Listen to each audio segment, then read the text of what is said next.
Over a year ago, I made a video about beating PvZ2 with only some producers.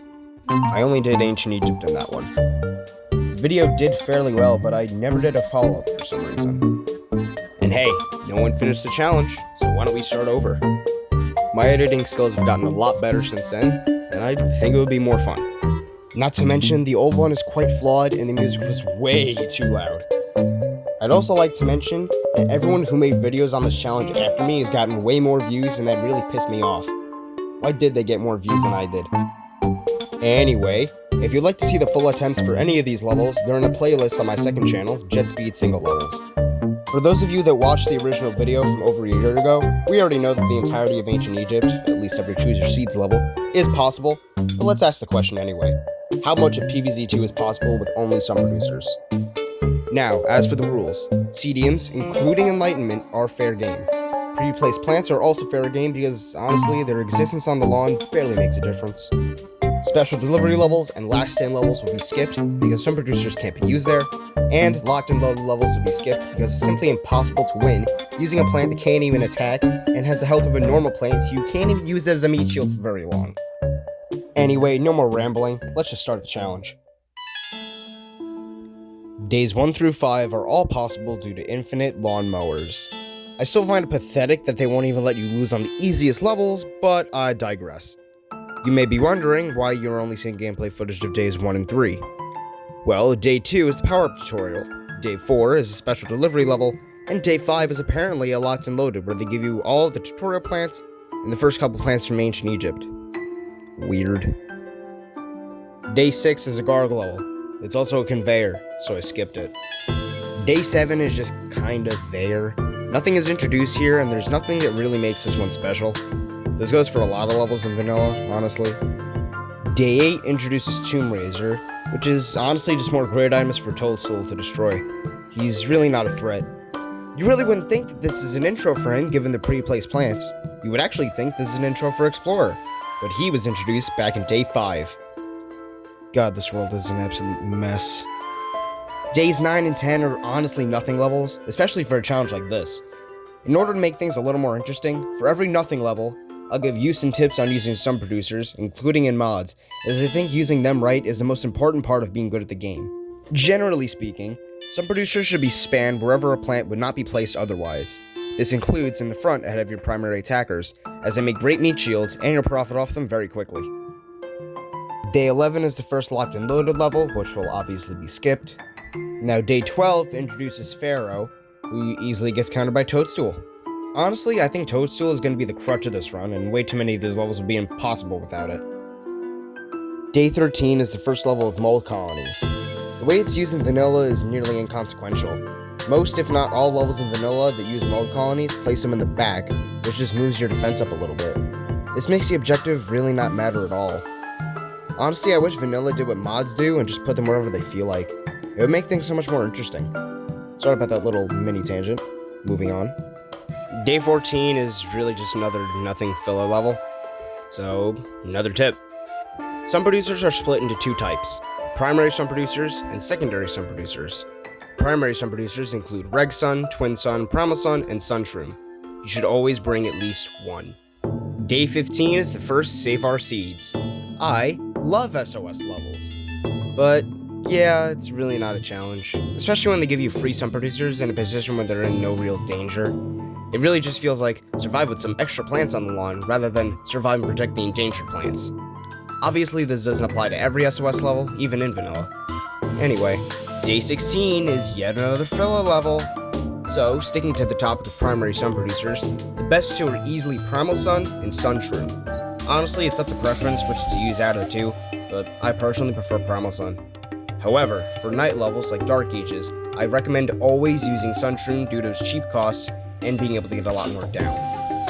Day 17 is the first level with the objective never have more than X plants. You're not going to believe this, but Podcat managed to break something else. This objective is broken and doesn't even work. This means, hypothetically speaking, I could just treat these as nothing levels and move on, but where's the fun in that? I'm a man with honor, damn it. And so for every one of these levels, I'll be keeping a mental note of the amount of plants on the lawn at any given moment and ensuring I don't go above the limit. Again, if for some reason you don't trust me, head on over to Jet Speed single levels and keep track for yourself. Day 18 is the first last stand, so I skipped it. Day 19 is essentially a combination of days 13 and 17. Really nothing special here. So, next tip. Secondary sun producers are, quote from Creeps20, there to support your sun production but not override it. In other words, you should be using these plants along with the sun producers you're already using. These include Sunbeam, Toadstool, as much as this challenge would say otherwise, Solar Tomato, and the like. Day 20 is the second SOS level, and it's honestly just as easy. Sure, having one more sunflower is one more plant to defend, but they're so far to the back that they're almost completely safe. Day 21 is a weird one for a couple of reasons. For one, they give you 3 pre-picked plants, 2 of which I can't use for this challenge. The other, however, can be used, and that's Twin Sun. Other than that, in terms of the challenge, there's nothing crazy about this one apart from beat the level with Twin Sun, which is completely optional, mind you, and beat the level with a couple less seed slots. One strange thing to mention is the fact that they changed this level from a locked and loaded, which is what it used to be in many older versions, to what I call a locked but not loaded, which is basically beat the level with most plants picked for you, or some plants. It's weird. Day 22 has only 1 column of mold in the back, and a plant loss limit of 18. Hopefully levels with these objectives ramp in difficulty in the later worlds, especially in vanilla, so it always feels jarring when I come back and play these and they're like changed in some weird way. Honestly, I forgot what most of these vanilla levels are like because I barely replayed the adventure after I already beat it ages and ages ago, because mostly I just play the mods. Anyway, we're almost done with Ancient Egypt, so let's just move on. We end Ancient Egypt with Day 23, because Day 24 is the last stand, and Day 25 is a Zomboss fight. This level has no objectives, but it is the first Choose Your Seeds level with Gargs. You would think the Garg would be nearly unkillable, right? Well, in reality, Toadstool carries yet again, as her tongue slaps deal a lot of damage. And with that, Ancient Egypt is completed. There are a few things I'd like to say about this challenge that I feel are important to mention. This challenge feels very different from other ones because of the overabundance of sun, which is a very distinct contrast to most, if not all, other challenges. Sun is one of the biggest problems in most challenges, as most challenges also restrict sun prod, so players are just stuck relying only on sun from the sky. However, here, playing aggressive is both necessary and rewarding. The more plants you have down, the more sun you make, meaning the more plants you can get down, and the cycle continues. This is why I thought this challenge would be perfect for me, given my playstyle is exactly like this, even under normal circumstances.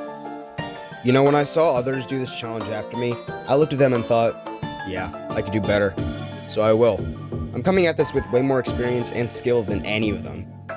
I'll release this first video as the first episode of redoing the challenge. We'll see how it goes. If it does well, then I'll make a part 2. But if not, I have another idea for a challenge that no one has done yet. So we'll see how it goes. Honestly, it was really interesting coming back and retrying this challenge after about 1.5 years of an absence, essentially, in that way. But again, if this video doesn't do well, then I have another challenge in mind that nobody's tried yet.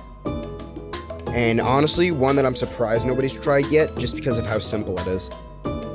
But again, we'll cross that bridge when we get there. I should probably beat everyone else to it then.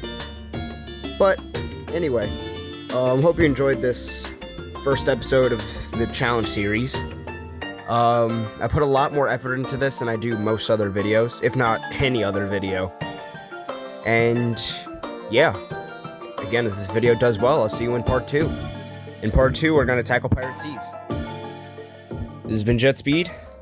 Adios.